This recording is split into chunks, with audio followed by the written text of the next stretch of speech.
Canada, by the way, imposes a 250 to 300% tariff on many of our dairy products. They have 270% tariffs. Canada imposes a 250% tariff on U.S. milk. Sounds like a punch in the gut to American farmers. But what if I told you that's just a staged drama to manipulate public opinion? Even a carton of American milk has no idea it's being used in a trade war that was never supposed to happen. Donald Trump has repeatedly claimed that Canada is imposing tariffs of up to 250%, even 270%, on U.S. dairy products. These numbers are real, found in Canada's official tariff schedule, especially for items like butter, yogurt, and powdered milk. But what the public rarely hears is this. These tariffs only apply when the amount of imports exceeds a certain quota, called the tariff rate quota. In reality, this quota is almost never exceeded. For 3 consecutive years, the U.S. has exported over $1 billion worth of dairy to Canada each year, and no 250% tariff was ever applied. Why? Because every shipment stayed within the quota limits, which are tariff-free. In other words, the high tariff exists on paper, but in reality, it never gets triggered. The communication technique here is crystal clear. Take a correct number, but rip it from its real context. In this case, Trump wasn't wrong about the tariff rate, but he conveniently left out the prerequisite for that tariff to even apply, the need to exceed the quota. Let's break it down. If Canada allows the first 3 buckets of milk to enter tax-free, it's only after the 4th bucket that the 250% tariff kicks in. But for many years, no company has imported enough to reach that 4th bucket. Yet Trump's statement made it seem like all American milk was suffering under that massive tariff. This is how a real fact can be manipulated to stir up anger in the public, even when the reality is far from what was portrayed. A reasonable question arises. If there's no tariff, why don't companies import more U.S. milk? The answer lies in how the import quota, the tariff-free import limit, is distributed. Most of these quotas are allocated to domestic dairy producers, and they have no incentive to import products from the U.S., especially products that directly compete with what they already produce. Last year, the quota for importing yogurt and buttermilk from the U.S. was around 3.5 million kilograms, but only 12% was used. The remaining 88% sat empty. It's not that Canada is blocking the imports, but rather businesses simply don't want to use their full import allocation. Among the companies holding the quota are big names like Saputo, DDO, Elite Dairy, and Scoticus, major domestic producers. And if they already have yogurt production lines, there's no reason for them to import more U.S. yogurt to compete with themselves. This is where the debate gets more complicated. The U.S. argues that Canada is playing unfair by allocating quotas to companies that don't really need them, therefore blocking U.S. goods from accessing the market. On the other hand, Canada defends its actions, claiming this is a way to protect its domestic agricultural system, and controlling the flow of trade is perfectly legal under international trade agreements. This issue was taken to the USMCA Dispute Resolution Panel, and the final ruling sided with Canada. But there's also another technical factor. U.S. milk often contains RBST growth hormones, which are completely banned in the Canadian dairy industry. This adds to the hesitation of Canadian businesses to import products from the U.S., even with tariff-free quotas in hand. In terms of value, the dairy industry only accounts for about 0.1% of the $700 billion trade between the U.S. and Canada. Economically, it's a very small number, but politically and symbolically, it carries significant weight. Trump's focus on milk isn't just about trade. It might be laying the groundwork for broader, more confrontational trade policies. The result? Food prices soar, car prices and electronics climb, financial markets tumble, and more importantly, the public gets swept up in anger without being given the full, clear picture. The milk might not be taxed, but the truth, and the trust of the public, is paying a far steeper price than any tariff. Are you sure the anger you're feeling is based on the whole truth? Increase taxes to save the economy, but end up crashing the economy first. It seems a bit counterintuitive, but welcome to the tariff-based economic plan. In the roulette-style version, Donald Trump is gearing up for a big play, not launching memes, not creating a new social media platform, but imposing a 20% global tariff on all imports. a number that sends shockwaves through the market and makes economists sit up straight in the middle of the night. This isn't the usual America First approach. This is the Smoot-Hawley 2.0 version, a policy that helped plunge the U.S. into the Great Depression of the 1930s. Mark Zandi, chief economist at Moody's Analytics, describes this plan with a phrase that hits like a sledgehammer. Oh, geez. There's no good case here, Kate. It's just dark variations on a dark theme. I mean, if implemented immediately, as the White House suggests, good luck to investors, because the financial markets have reacted even before the order was signed. Dow Jones, S&P 500, NASDAQ, all plummeting like cars with no brakes. Zandi makes a simple calculation of what that might mean. The current unemployment rate today is 4%. In that scenario, you get unemployment that's north of 7%. So that would be a pretty significant recession. This isn't a slight increase. It's a three-step leap into economic recession. Meaning, if you're going to work, hold on to that job, or at least keep the number for the local employment center handy. And the funny yet painful thing is, even if they just apply the milder version, country-specific tariffs, the average tariff would still hit 15%, enough to pull the economy to the brink of recession. Common thinking, increase taxes, increase budget revenue. But according to Zandi, if the U.S. actually imposes a 20% tariff, the economy will recession before the government collects a single dollar. Why? Import tariffs rise, but unemployment also rises. People lose jobs, income drops, spending drops, businesses lose income, tax and corporate tax revenues fall.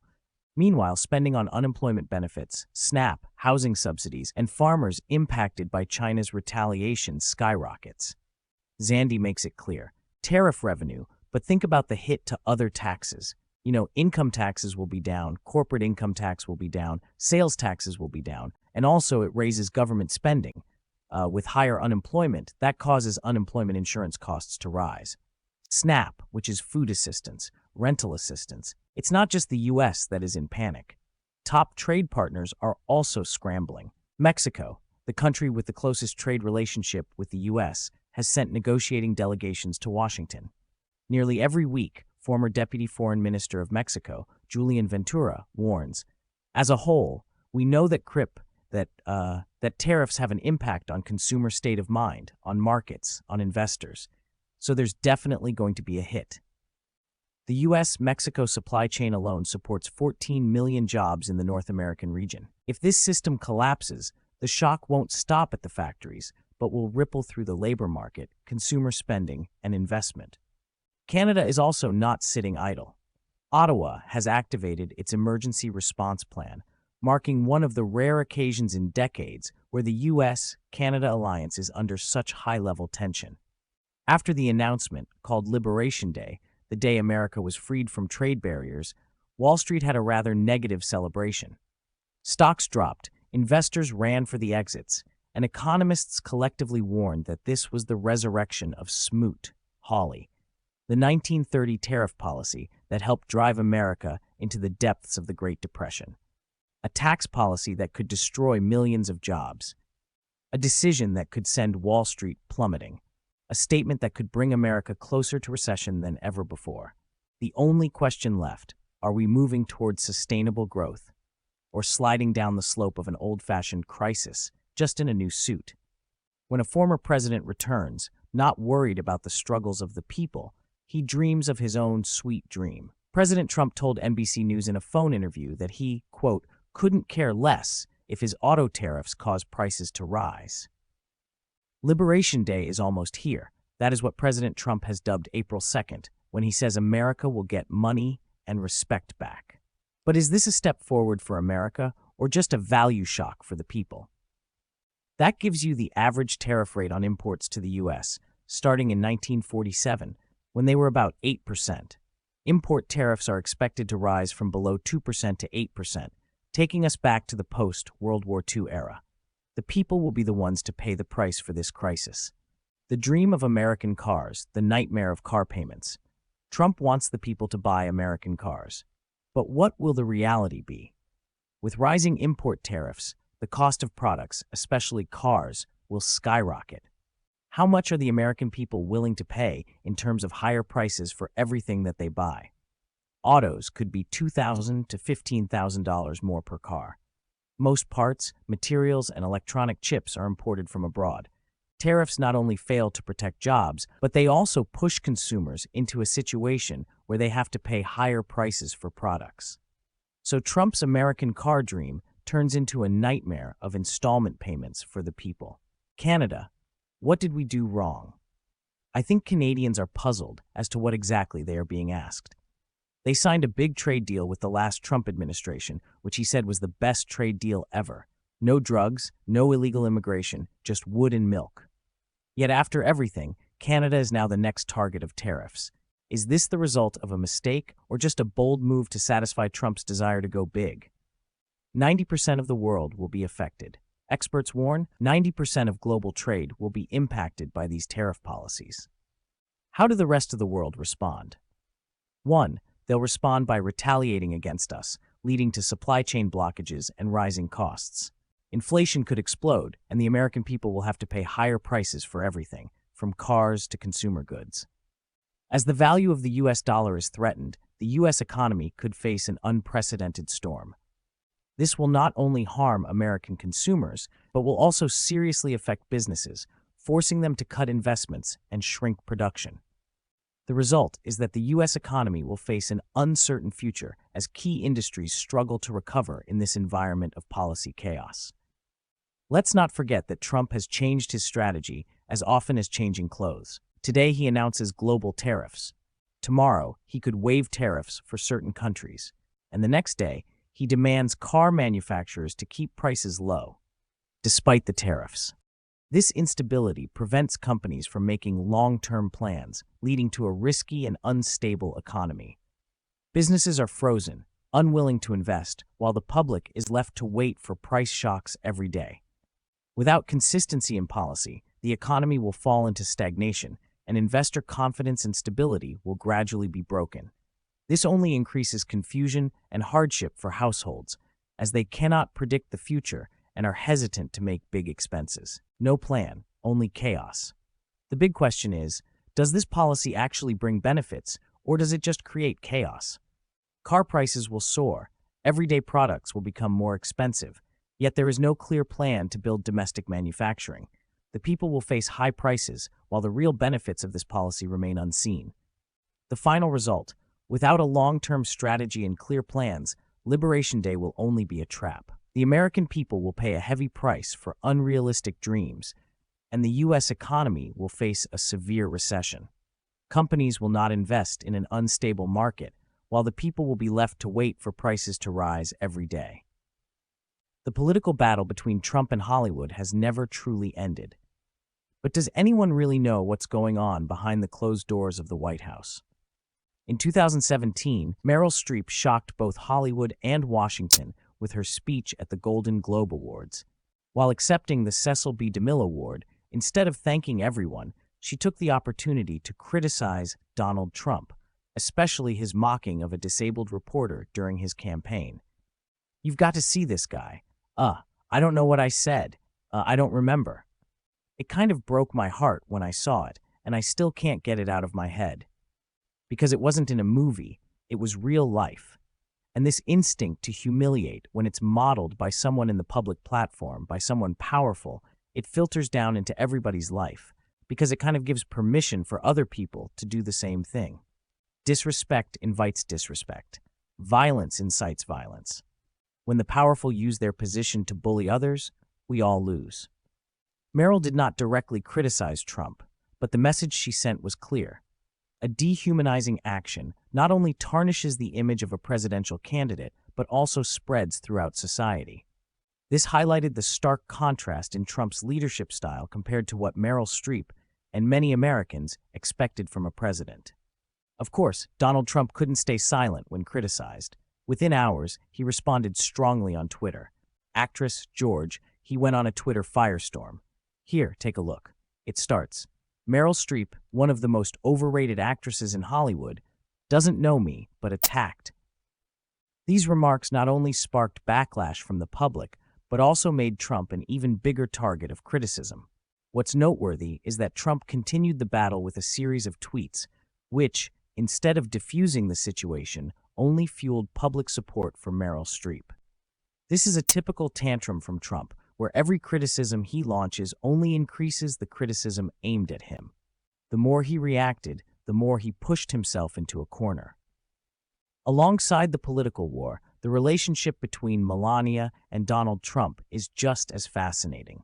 Despite being the woman behind a president, Melania has always maintained a mysterious silence, making their relationship a hot topic in the media. Rumors about them living separately, with Melania not immediately moving into the White House due to giving their son time to finish the school year, have raised questions about whether theirs is a strong relationship or merely a strategic arrangement. The difference is, I know where I will be going. I know the rooms where we'll be living. I know the process. The first time was challenging. We didn't have much of the information. The Reformation was upheld from us, from previous administration.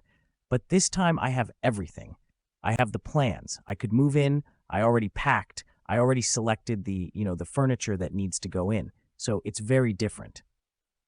When Donald Trump became president, Melania continued to keep a quiet demeanor. While attending events, she rarely expressed real participation in political activities or publicly supported her husband. There were also reports suggesting that she avoided Donald's political rallies during the 2020 campaign, fueling public suspicion about her true motives. And then, the jacket with the message, "I really don't care, do you?" became a symbol of insensitivity and a somewhat challenging stance toward public opinion from Melania. When she wore this jacket during her visit to the migrant child detention facilities, it became a media storm at a time when the world was outraged over the Trump administration's family separation policy. The jacket seemed to express an indifferent and unconcerned attitude towards such an important issue. This was one of the moments that severely damaged Melania's image, raising questions about the lack of sensitivity in her actions. While Melania campaigned for the Be Best initiative to fight online bullying, the contradiction came from her very own husband, Donald Trump, who frequently posts tweets filled with attacks and derogatory remarks, the antithesis of what Melania advocates. People couldn't help but notice the irony in this campaign, as she called for kindness, while Donald was the one initiating the attacks. We've witnessed the battles between Trump and Hollywood, but does Melania truly remain silent just to win, or is this part of a long-term strategy that we still don't fully understand? Let's unveil the secrets behind Donald Trump and Hollywood. Right after the closing bell rang, the president held a press conference from the Oval Office, a timing that avoided immediate investor response, but created an uncontrollable ripple effect. And what we're going to be doing is a 25% tariff on all cars that are not made in the United States. If they're made in the United States, there's absolutely no tariff. With over 6 million imported vehicles per year, this is not a routine policy. It signals a complete restructuring of the global auto supply chain. Markets responded instantly. CNBC reported that auto stocks dropped sharply. GM lost over 5% within minutes. Beyond the auto sector, the president extended the tariff plan to pharmaceuticals, a sector where the U.S. relies heavily on imported active ingredients. According to the FDA, about 72% of pharmaceutical ingredients come from abroad, mainly from China and Ireland. In order to bring our pharmaceutical industry back, we don't make anything here in terms of drugs, medical drugs, different types of drugs that you need, medicines. It's in other countries, largely made in China. This means higher manufacturing costs and likely higher drug prices. Seniors, chronic patients, and low-income groups may face serious consequences. Despite clear signs of concern, the president showed little urgency. That'll all take care of itself. That could take care of itself in 1 day, 2 days, or 1 week. But for millions of Americans with 401ks, IRAs, and stock investments, this isn't a temporary dip. It threatens retirement funds and long-term financial security. Such indifference risks damaging public trust. During the press event, the president was asked about Signalgate, where senior officials allegedly shared military plans via unsecured group chats. Hexath is doing a great job. He had nothing to do with this. Hath, how do you bring Hexath into it? He had nothing to do. Look, it's all a witch hunt. But leaked texts revealed direct action steps. These are strategic military coordinates. Leaking them could violate the Espionage Act and jeopardize operational security at a time of global volatility. Immediately after his strong remarks on tariffs and security, the president pivoted to talk about whales and coal. Something happened out there. There's something driving the whales a little bit loco. But they lost 2 in 20 years, and now they lost 17 in a short period of time. And they're using coal, which is very powerful. Coal is a very powerful energy, and we're opening up our coal mines again. And we're going to I call it beautiful, clean coal. The technology is so good now that coal can give you tremendous power. At the same time, it can be very clean. But we're also obviously doing oil and gas and various other things. You can do pretty much whatever you want. We don't like the wind because we think it ruins the landscapes, the plains, ruins them. This abrupt shift confused viewers and investors alike. Is the administration focused on economic stability, security, or traditional energy?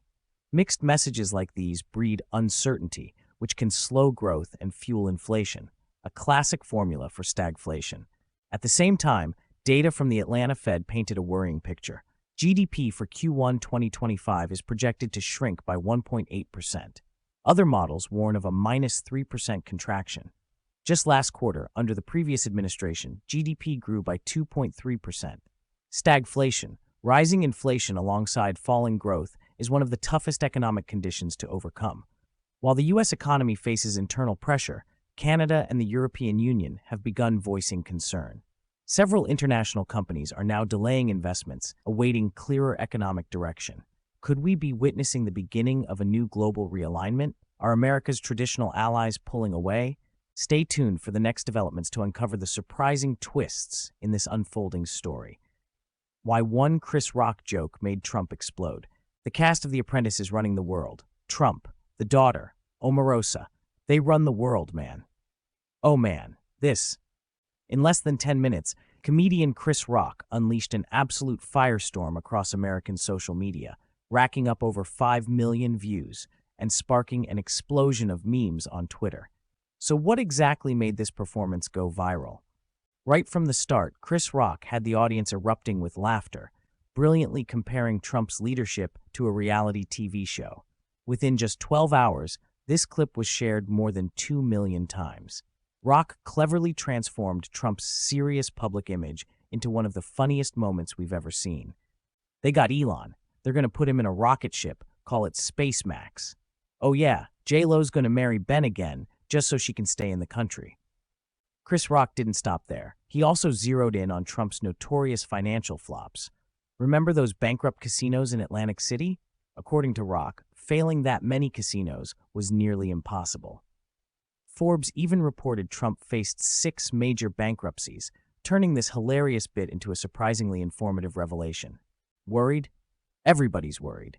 I mean, we got Luigi, you know, and that's good. I really feel sorry for the family. I mean, everybody's fixated on how good-looking this guy looks. If he looked like Jonah Hill, no one would care.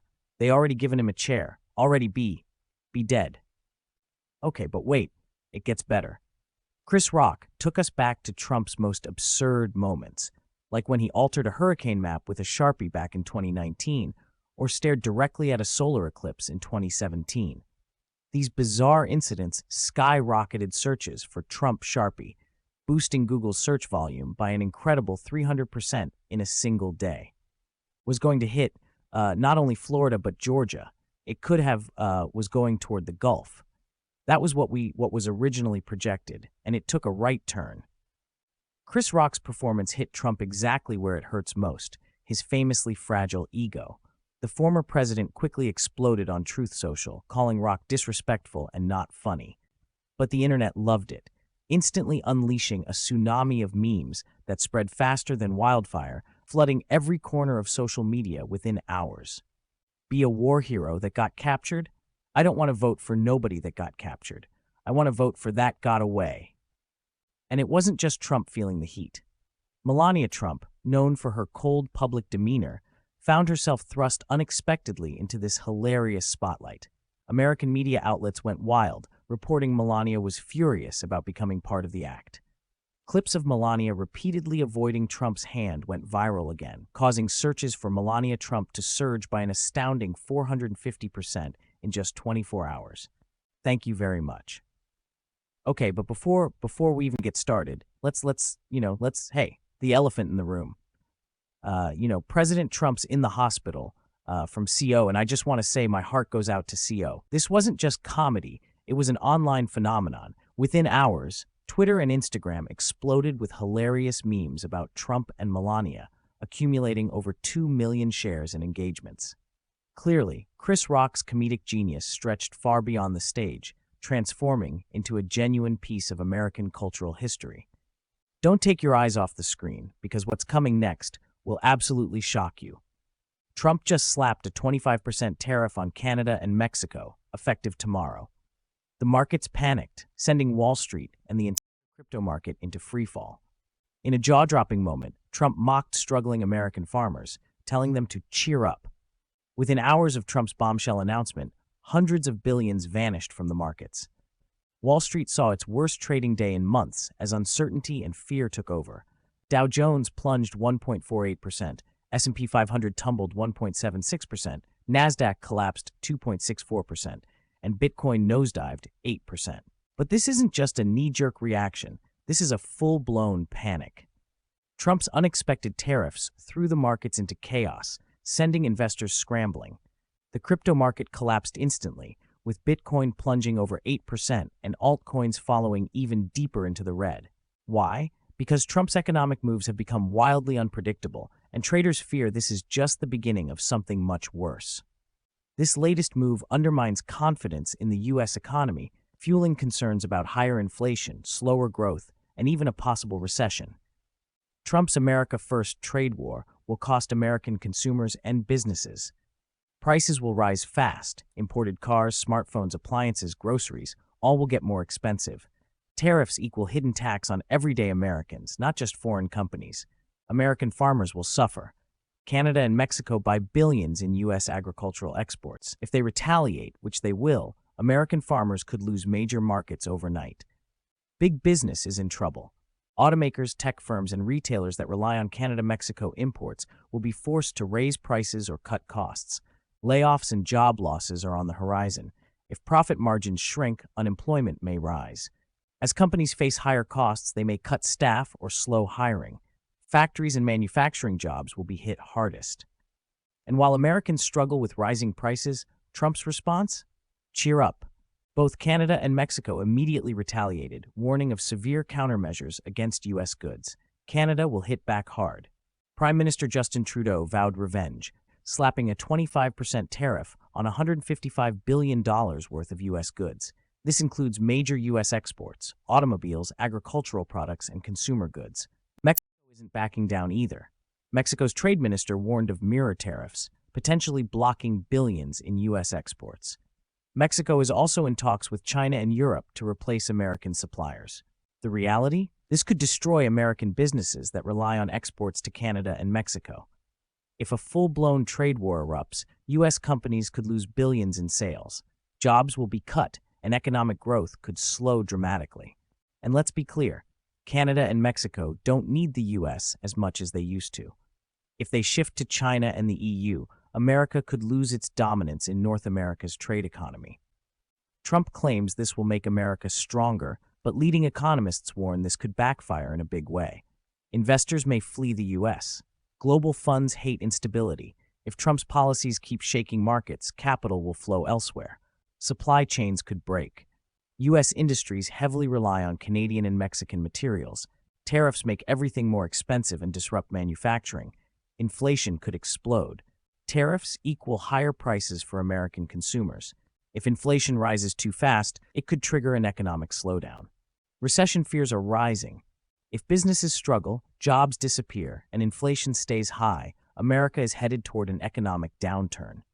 America could lose trade dominance. If Canada and Mexico diversify their trade ties, the U.S. may lose its grip on North American trade leadership. Trump is betting big on economic nationalism, but if he's wrong, everyday Americans will be the ones paying the price. Canada strikes back at U.S. tariffs, a heavy blow to the U.S. economy. U.S.-Canada trade tensions are at an all-time high. The U.S. imposed record-high tariffs, and Canada struck back with force. But what's more concerning is that Canada holds a strategic card that could severely impact the U.S. economy. What is it? The importance of Canada's energy supply. Few people realize that Canada is the largest supplier of crude oil to the U.S., with most of it coming from Alberta's oil sands. Refineries in the Midwest are specifically designed to process Canadian crude, not oil from Russia or the Middle East. Beyond oil, Canada is the second largest supplier of natural gas to the U.S., with an extensive pipeline network. Canada's energy exports have been the lifeline of American industries for decades. But what if Canada tightens its supply in response to U.S. tariffs? The economic consequences could be severe. Canada's two-phase retaliatory tariffs. Phase 1, a 25% tariff on $30 billion of U.S. goods, mainly targeting essential consumer products like food, clothing, and household items. This directly affects everyday American life, increasing pressure on businesses and policymakers. Phase 2, an even harsher blow, with $125 billion in U.S. goods facing tariffs. This time, Canada is striking core American industries, including automobiles, higher tariffs on cars, parts, and electric vehicles, steel and aluminum, disrupting industrial supply chains. Agriculture, causing major losses in key U.S. farming states. These measures could destabilize entire sectors while U.S. consumers brace for rising prices. Impact on the auto industry, one of the hardest-hit sectors. For decades, the U.S. and Canada have operated an integrated supply chain where key auto components, EV batteries, sensors, frames, and engines are produced across both countries. Disrupting this flow means skyrocketing production costs for American automakers. Experts predict vehicle prices could rise by thousands of dollars, directly impacting U.S. consumers. EVs are particularly vulnerable, as essential materials like nickel, lithium, and cobalt, crucial for batteries, are sourced from Canada. Even more concerning, Canada has hinted at turning to new partners, such as Europe, China, or South Korea for auto and EV trade. If this happens, the U.S. risks losing its position as a global leader in the EV industry. Will the U.S. accept these economic losses just to maintain its tariffs? Public and political reactions in Canada.